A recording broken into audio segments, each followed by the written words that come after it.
Hace frío en el más allá. Aquella tarde, mientras el sol se despedía lentamente en el horizonte, me encontraba luchando por mantener la concentración en el ensayo que debía entregar al día siguiente en la universidad. El tema era complejo y requería de un análisis profundo, pero mi mente no dejaba de divagar. Sinceramente, mi carrera no me apasionaba tanto como pensé en un principio, pero estaba atrapado en esa realidad y tenía que vivir con ella. Lo bueno es que ya solo me faltaba un año. A menudo me encontraba sumergido en pensamientos sobre otras carreras que, en retrospectiva, me hubiera convenido estudiar, pero ya era tarde. Había tomado una decisión equivocada y era mi momento de afrontar las consecuencias. Las ciencias forenses merecen un gran respeto y mucho más que eso, requieren ser de estómago fuerte, pues no es para cualquier cosa lidiar con los desafíos y situaciones que se presentan en este campo. La muerte, como tema central en muchas investigaciones forenses, siempre me ha parecido un asunto fascinante, enigmático e inexplorado, porque no sabemos realmente qué pasa después de que dejamos este plano terrenal. Aunque diversas culturas y religiones ofrecen sus propias interpretaciones, nadie ha regresado del más allá para darnos la respuesta definitiva. En momento de introspección, a veces pensaba que la muerte sería como estar soñando, un estado en el que, dependiendo de tu comportamiento en vida, podrías encontrarte atrapado en una pesadilla interminable o disfrutar de un sueño reparador y lleno de felicidad. En otras ocasiones, mi imaginación me lleva a considerar la posibilidad de que la muerte fuera en realidad una puerta a otra dimensión, en la que todos los fallecidos estuvieran viviendo una nueva vida, quizás incluso con nuevos recuerdos y experiencias por descubrir. Lo cierto es que nadie sabe qué sucede después de la muerte, pero es inevitable que algún día todos nosotros lo descubriremos en primera persona. Y mientras esos pensamientos me asaltaban, me di cuenta de que quizás, a pesar de no ser la carrera de mis sueños, las ciencias forenses me brindaban una oportunidad única para explorar ese misterio eterno que nos envuelve a todos, la muerte. Y bueno, finalmente intenté concentrarme intensamente para escribir el ensayo que tenía pendiente. Mientras las horas pasaban, las sombras se alargaban lentamente hasta que por fin la oscuridad de la noche cayó sobre mi habitación. Fue entonces cuando logré poner el punto final a mi arduo trabajo. Mis ojos se sentían pesados, como si llevaran el peso de 1000 montañas, y mi mente estaba nublada por el agotamiento que me consumía. Decidí que era hora de rendirme al sueño y recuperar mis energías. Me levanté de mi escritorio, que estaba cubierto de papeles, libros y tazas de café vacías, y me dirigí a mi habitación.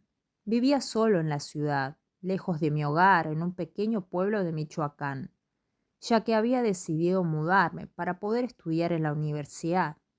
Esta decisión había sido difícil, pero necesaria para cumplir mis objetivos académicos y profesionales. La soledad, sin embargo, era una compañía incómoda y desgastante. A menudo extrañaba a mi hermano, con quien había compartido toda mi vida y con quien pasaba las noches jugando videojuegos hasta altas horas de la madrugada. A pesar de la nostalgia y la tristeza, sabía que mi sacrificio valdría la pena en algún momento, cuando pudiera volver a casa con orgullo y mostrarles a todos los resultados de mi esfuerzo. En mi departamento, las noches eran especialmente difíciles. El miedo me acechaba en las sombras, aunque nunca antes había sido una persona temorosa. La oscuridad parecía más profunda y amenazante cuando estaba solo, y las tardes adoptaron un sabor rancio, como si estuviera atrapado en una película de terror interminable. Esa noche, después de terminar el ensayo, me acosté en mi cama, sintiendo cómo las sábanas frías acariciaban mi piel cansada. Mis ojos se cerraron automáticamente, como si tuvieran vida propia, ansiosos por escapar del agotamiento. Sin embargo, en muchas ocasiones el cansancio extremo me lleva a experimentar la parálisis del sueño, una aterradora condición en la que mi mente despertaba, pero mi cuerpo permanecía inmóvil, prisionero de mis peores pesadillas. Esas noches eran las más pesadas para mí, una tortura que me sumía en un abismo de miedo y desesperación. Pero esa noche esperaba que el sueño reparador pudiera abrazarme y alejarme de la oscuridad que me rodeaba, pero no fue así. Unos minutos después de cerrar los ojos para intentar conciliar el sueño, comencé a sentir una presión abrumadora en mi cuerpo. Era una sensación inexplicable, como si alguien hubiera decidido posarse sobre mí, impidiéndome cualquier movimiento. Aterrorizado, intenté gritar, pero mi voz se ahogaba en mi garganta, como si estuviera siendo silenciada por algo totalmente desconocido. Mi mente comenzó a inundarse de imágenes grotescas y horribles, como si un torrente de pensamientos oscuros y retorcidos se hubiera apoderado de mi mente. Veía cuerpos en descomposición, escuchaba risas demoníacas y visiones perturbadoras. Me acusaban sin cesar, haciendo que mi temor se intensificara aún más. Con gran esfuerzo abrí los ojos lentamente y descubrí que no había nada frente a mí. Todo estaba oscuro y silencioso, como si la habitación se hubiera tragado toda la vida. Decidí tomar unas cuantas respiraciones profundas y tratar de calmarme, repitiendo mentalmente que todo aquello no era más que un episodio pasajero. Poco a poco, la opresión y el miedo fueron cediendo, hasta que finalmente pude conciliar el sueño. La fatiga y el agotamiento terminaron por vencer el miedo, permitiéndome dormir en paz. A la mañana siguiente me dirigí a la escuela sintiéndome exhausto pero aliviado. Para mi sorpresa, obtuve una calificación de 10 en el trabajo que me había costado demasiado. Después de la escuela fui a ayudar a un amigo, Pablo, que trabajaba en una tienda de ropa para hombres. Él se había sentido mal aquel día, así que accedí a cubrirlo en su turno de trabajo. No era mucho tiempo, solo unas horas, y además los dueños me ofrecieron comida en la tienda y luego me dieron las llaves y se fueron. Atendía a varios clientes sin problemas, pero cuando llegó la hora de cerrar, me dispuse a limpiar el suelo mientras escuchaba un programa de radio en el que un brujo aconsejaba a personas con mala suerte. Fue entonces cuando noté la presencia de una mariposa negra de tamaño gigantesco posada en el techo. Mi abuela, una mujer muy supersticiosa, siempre nos había advertido que las mariposas negras eran presagio de desgracias, anunciando la llegada de eventos desagradables e incluso de la muerte de alguien cercano, aunque yo no era alguien que creyera en esas cosas. Aquel recuerdo hizo que el miedo recorriera mi pecho, temiendo que algo malo pudiera ocurrir. Mientras me debatía entre el miedo y la incredulidad, la mariposa comenzó a volar por toda la tienda, como si quisiera asegurarse de que yo no ignorara su presencia. Para agravar la situación, la música que sonaba en el programa de radio parecía sincronizarse de alguna manera con el vuelo errático de la mariposa, aumentando la atmósfera de terror que se había apoderado del lugar. No podía evitar sentir que algo muy raro estaba ocurriendo, como algo malvado estuviera manipulando el entorno a su antojo. Con el corazón palpitando en mi pecho, decidí de enfrentar al miedo y tratar de atrapar o ahuyentar a la mariposa negra. Tomé una escoba y me armé de valor, pero cada vez que intentaba acercarme a ella, la mariposa estaba esquivando todas mis embestidas, como si estuviera burlándose de mí. Mientras la perseguía por la tienda, la música del radio se volvía cada vez más tétrica, alimentando mi terror. Finalmente, después de una angustia persecución, logré atrapar a la mariposa negra entre las cerdas de la escoba y la arrojé violentamente fuera de la tienda. Sin embargo, en lugar de oír, la mariposa simplemente se posó en la ventana, como si me estuviera advirtiendo de que en su presencia no era algo que pudiera evadir tan fácilmente. Cerré la tienda con prisa asegurándome de cerrar con llave todas las puertas, mientras la mariposa negra continuaba afuera. Aquella noche me costó conciliar el sueño, atormentado por las imágenes de la mariposa y el recuerdo de la opresión que había sentido la noche anterior. A pesar de mis intentos por ignorar esos eventos y convencerme de que eran simples coincidencias, no podía negar la sensación de que algo malo estaba por suceder.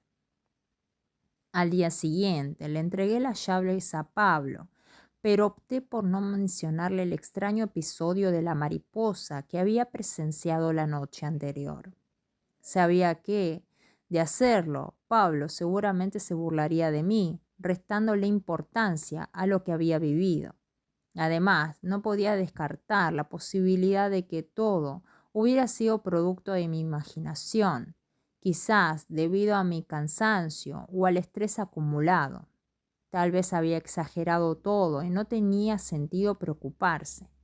Pablo y yo teníamos un profesor llamado Sergio, quien gracias a nuestras excelentes calificaciones y al empeño que demostrábamos en su materia, Sergio solía invitarnos a realizar prácticas en la morgue que estaba al lado del panteón municipal, donde él trabajaba. A nosotros nos interesaba mucho aprovechar esa oportunidad, ya que nos permitía adquirir más experiencia en nuestra área de estudio y por lo tanto mejorar nuestras habilidades.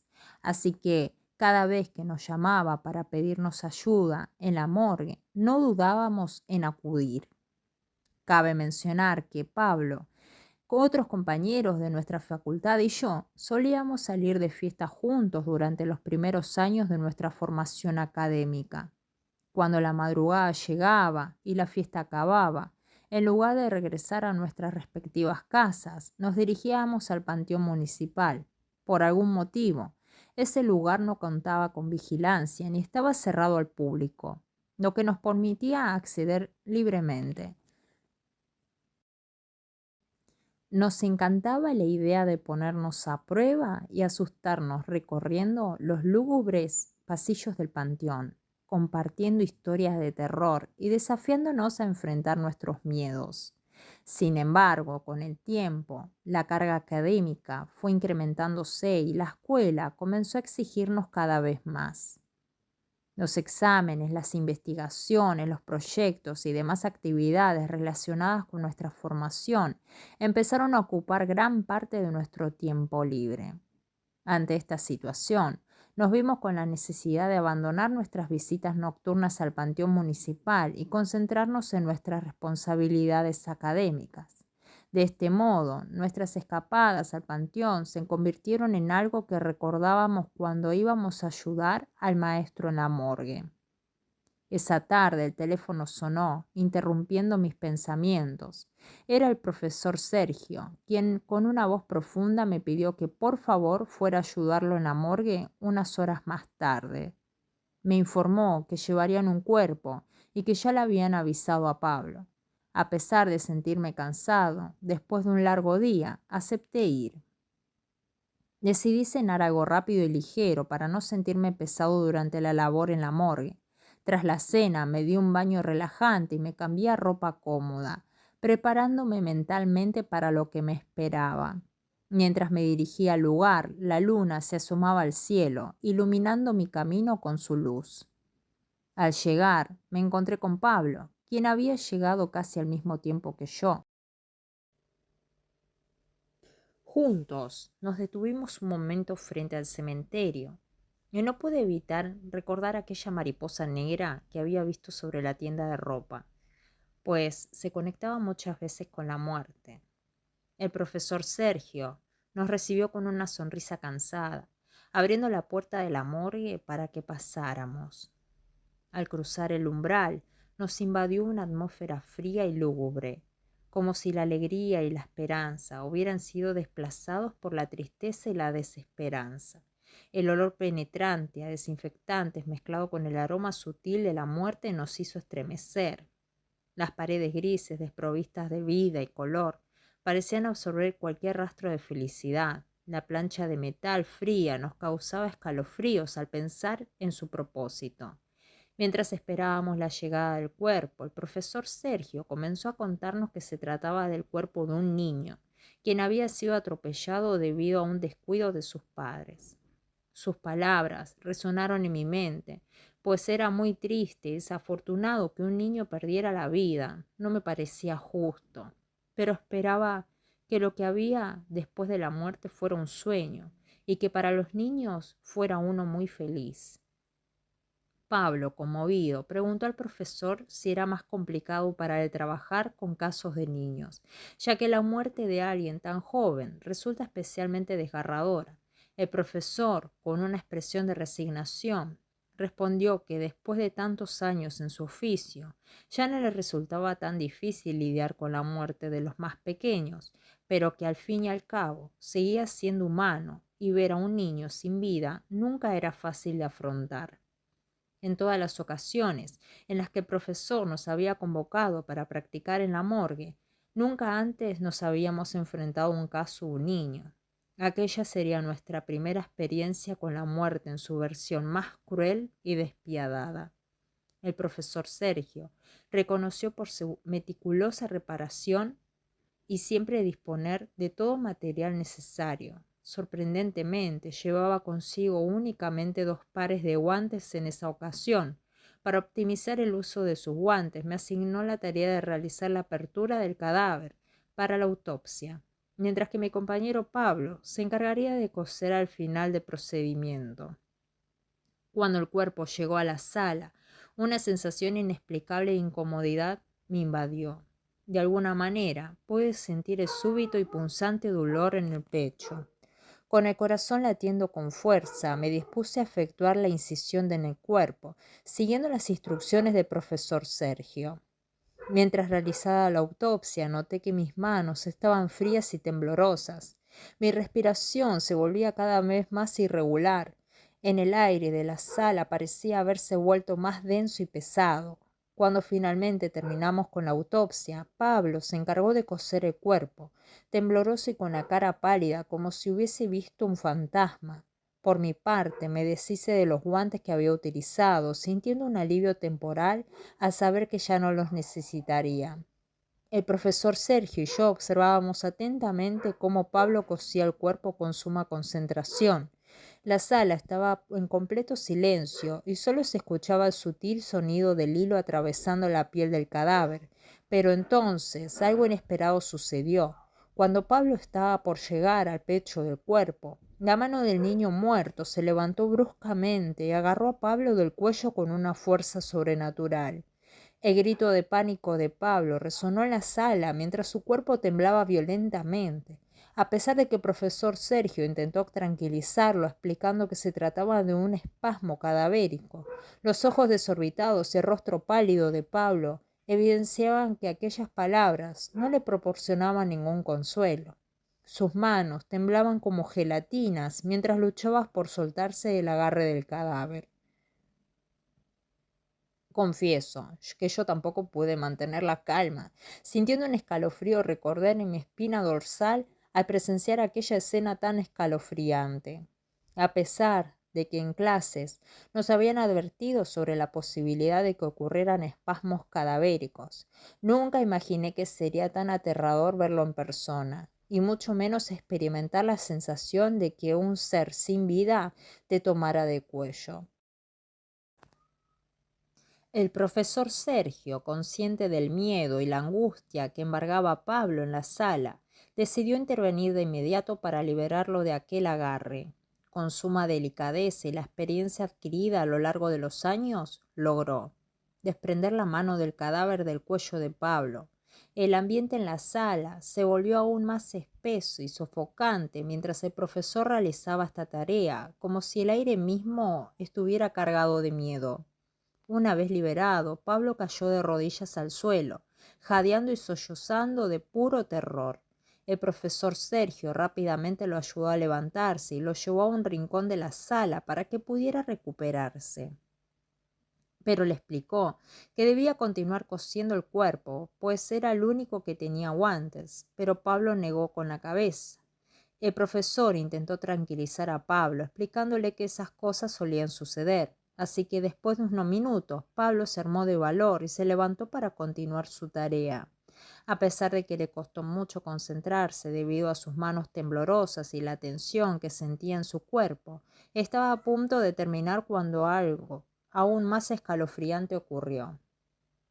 Una mariposa enorme y negra, idéntica a la que había visto en la tienda de ropa, comenzó a volar alrededor del cadáver, agravando el miedo de Pablo. A pesar de ello, reunió toda su valentía y siguió cosiendo hasta terminar. Al ver a esa aterradora mariposa, mi corazón se aceleró y un escalofrío recorrió mi cuerpo, pues, por alguna extraña razón, presentía que esa era la misma mariposa que había visto antes. El profesor, dándose cuenta de nuestra inquietud, intentó espantar a la mariposa. Finalmente la hizo alejarse, pero la mariposa se posó en el techo, como si estuviera vigilándonos desde las sombras. No podía evitar pensar que su presencia era una advertencia, una señal de que lo sucedido con el cadáver no era un simple espasmo cadavérico, sino algo mucho más siniestro. Los tres nos quedamos en silencio, tratar de no comentar sobre el suceso para no empeorar la situación. Pablo y yo decidimos ir a lavar y desinfectar nuestras manos e instrumentos, intentando dejar atrás el temor. Al entrar a los lavabos, sentimos una atmósfera extraña y gélida, como si la temperatura hubiera descendido drásticamente. Nos miramos, ambos, sintiendo el mismo escalofrío, y vimos a la mariposa entrar al lugar. Lavamos nuestras manos rápidamente, que, mientras mirábamos al frente, escuchábamos un sonido espeluznante, como si alguien estuviera rajuñando la pared de atrás. Nos quedamos paralizados, sin atrevernos a voltear hacia la fuente del ruido. En el instante en que el sonido cesó, nos armamos de valor y giramos hacia la pared. Lo que vimos nos dejó sin aliento. Escrito en la pared había una frase que decía: «Ayúdenme, hace mucho frío aquí». Y antes de tener oportunidad de reaccionar, volteamos hacia la puerta donde una voz inquietante y siniestra, pero de alguien muy joven, decía nuestros nombres en un susurro escalofriante que nos dejaba la piel de gallina. La voz profunda y lúgubre parecía provenir de más allá, del espacio entre el mundo de los vivos y el de los muertos. La voz era la del mismo niño al que habíamos realizado la autopsia unos minutos antes, con la piel blanca, la ropa deshecha por el accidente. Sus ojos estaban llenos de lágrimas y parecía que estaba temblando del frío. Mi corazón comenzó a latir a 1000 por segundo. El sudor frío bajaba por mi frente y sentía que estaba a punto de desmayarme. No pude evitar gritar y Pablo reaccionó igual. El profesor Sergio fue a ver qué sucedía y al vernos en ese estado trató de hacernos reaccionar y nos preguntó qué había sucedido. Le contamos lo que habíamos visto. Le señalábamos la pared, pero las letras habían desaparecido y el niño también. Nos dijo que no fuéramos de ahí y nos llevó a cada una a nuestras casas, pero el camino nos comentó que a veces esas cosas pasaban, pues los muertos a veces no comprenden que ya se han ido de este mundo y que quizás el niño sentía frío y miedo por estar en el más allá. Yo agregué que tal vez cuando sus padres hicieron su velación y el entierro de su cuerpo, el niño podría descansar en paz. A pesar del miedo que sentía en esos momentos, cuando llegué a casa sentí un profundo sentimiento de tristeza, pues no creía justo que un niño se fuera a un lugar frío y solo, y entendí por qué buscaba nuestra ayuda. También comprendí la advertencia de la mariposa negra. Esa noche, cuando estaba cepillando mis dientes, volví a escuchar la voz del niño pidiendo ayuda, pero esa vez más lejos, y no lo vi de nuevo. Pedí por su alma y que porque pudiera descansar en paz después de lo que lo velaran. Después de esa experiencia comenzó a pensar más acerca de la muerte y todo lo que había después, en lo triste de que los niños se fueran, y comencé a tenerle más cariño a mi carrera y a respetar los cuerpos que llegaban en las prácticas y después de mis años laborales.